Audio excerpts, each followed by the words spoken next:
Kenya is a very rich country. I think immensely wealthy. It's not rich, it's wealthy. It's wealthy. It keeps generating. There's a difference between being wealthy and being rich. You can pay a salary and you're rich.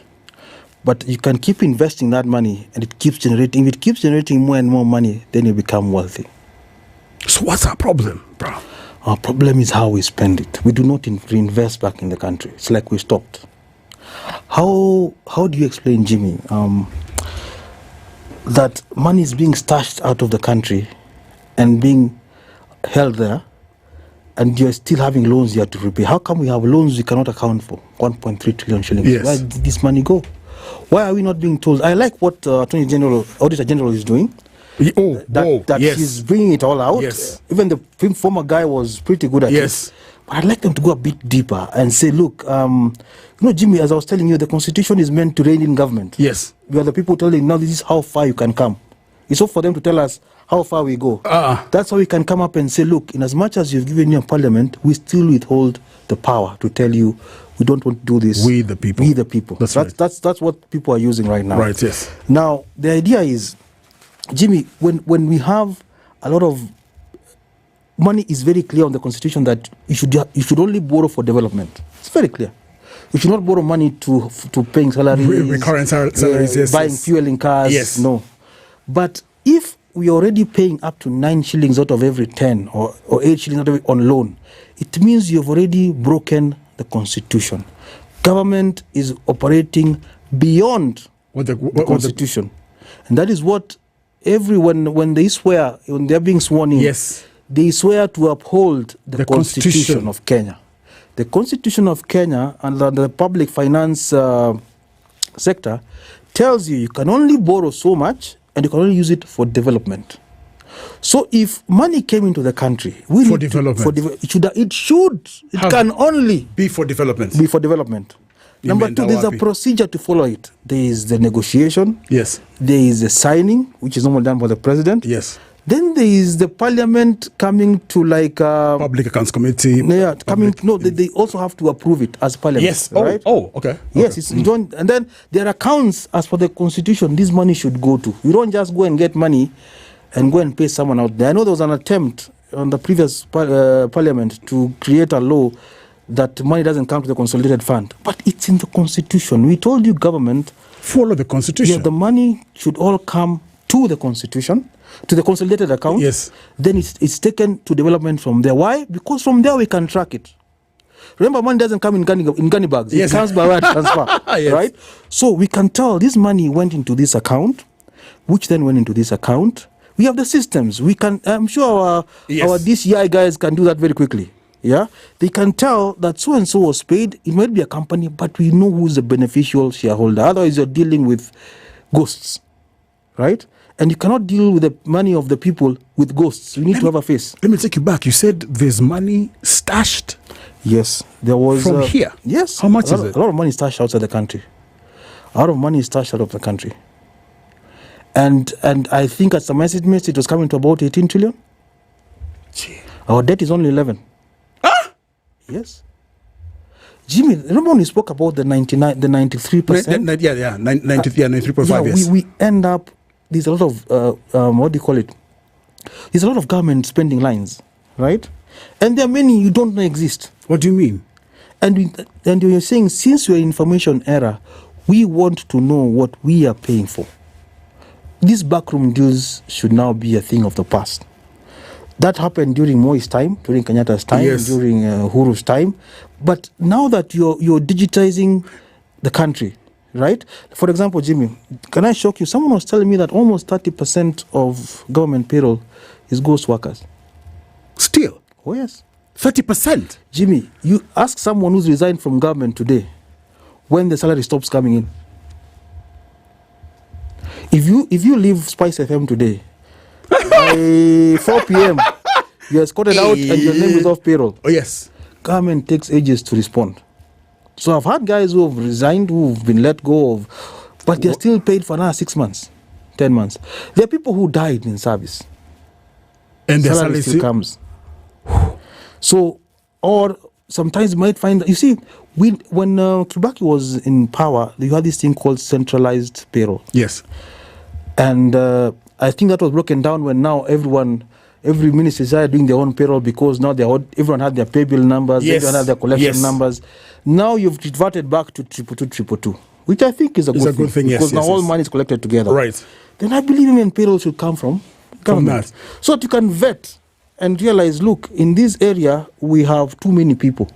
Because the government payroll keeps growing.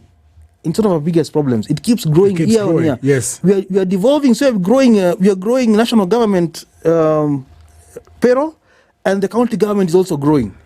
And where all this just coming from? 30% of government payroll is. Yeah. I have a question. I saw something on Twitter. I don't know if you saw it. Yeah.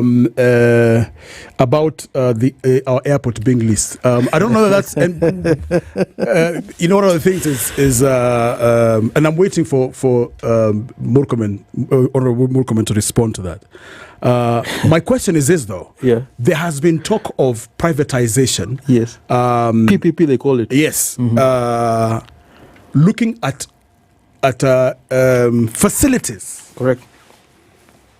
And there I say also some institutions, let me say facilities, that are beyond our capacity.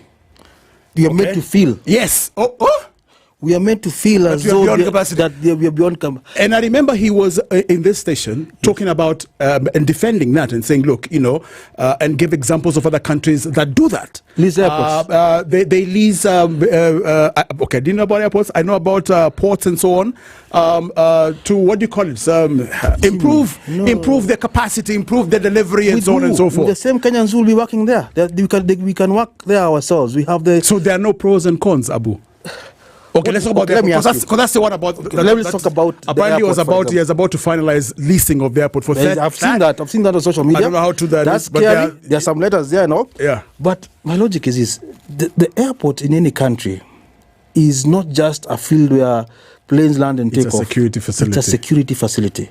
It is one of the most protected areas, because that is where any attack can come from. Yes. Right. Yes. If you want to disable a country, the first thing you disable, apart from communication, is the airport. True. Right? So how do you lease it? So the day you want now to, let's say you're going into a war or something, and then these people tell you, by the way, planes from such and such a place can't land. How do you override that? You have to give them 30 years. Number two, what is so difficult in running an airport? You've run it for 60 years. Really? Just the other day, it started having blackouts. Yes. Yeah, and raining. Supposedly, yes. That was very embarrassing, by the way.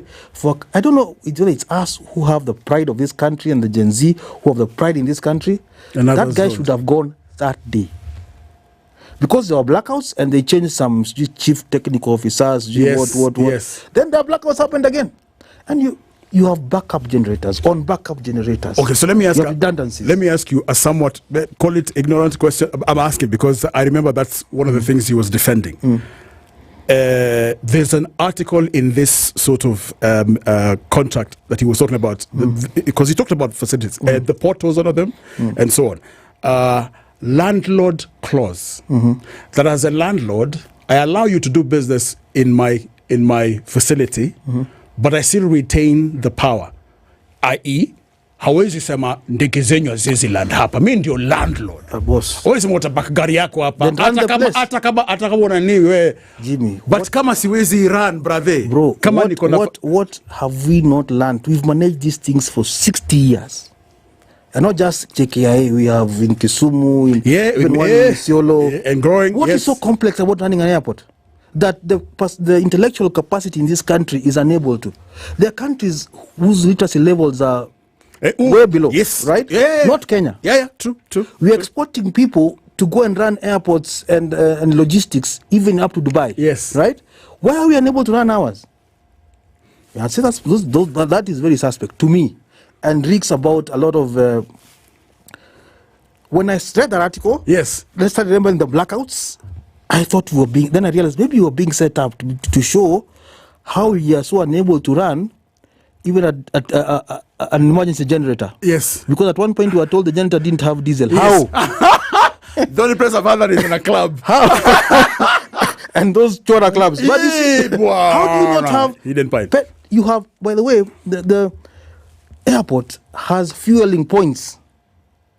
True. For jet A1, yes, for petrol for their cars. They even have diesel. How can a generator? It's like someone telling you in Kenyatta that generator petrol station how? And you sit there and listen, and you feel you've achieved and you've told someone that. But this is the same guy who told us he should not be fired because he did a lot of work to get KK into government. That's okay. But is that the qualification of being a CS? Fano, can I ask you something? Yeah. And this is why I'm finding this impasse in terms of thank you, Excellency, for allowing me to serve. It's been an honor. That it sounds good, really good. Because you didn't deserve it. No, it's easy. I'm just no backlash. Here's why I'm asking. Yeah. Power corrupts. And absolute power corrupts absolutely. Absolutely. Correct. Is it that easy to let go? Because you're being done a favor. Even you can't do this thing. And when people start asking for accountability, you'll be in trouble. I mean, there are people who've made money from being in government for years. Billions and billions. Thank you, Mr. President, for letting me something. Give me a chance to serve. Something is brewing. Who are you serving? Yourself. And your people. Yeah. So there is. We need to get serious as a country. You need a proper cabinet. Cabinet should not be people who helped you get to power. Those are rewards. You had people who had cases of rape. You had people who had cases of theft. You had people who had. How do you pick that person and put him back in government? Sanctify him through the DPP and withdraw those cases, take them to Parliament. Parliament tells you, there's a guy I saw in Parliament who told them, boss, this is nonsense you're bringing us, but let's give it to you so that you ban. And he was given his people. Look at where we are now. Yeah, people feel they deserve to be CSS because they helped put him in power. Parliament should be CSS should be policy makers, people who see 30, 40 years from today.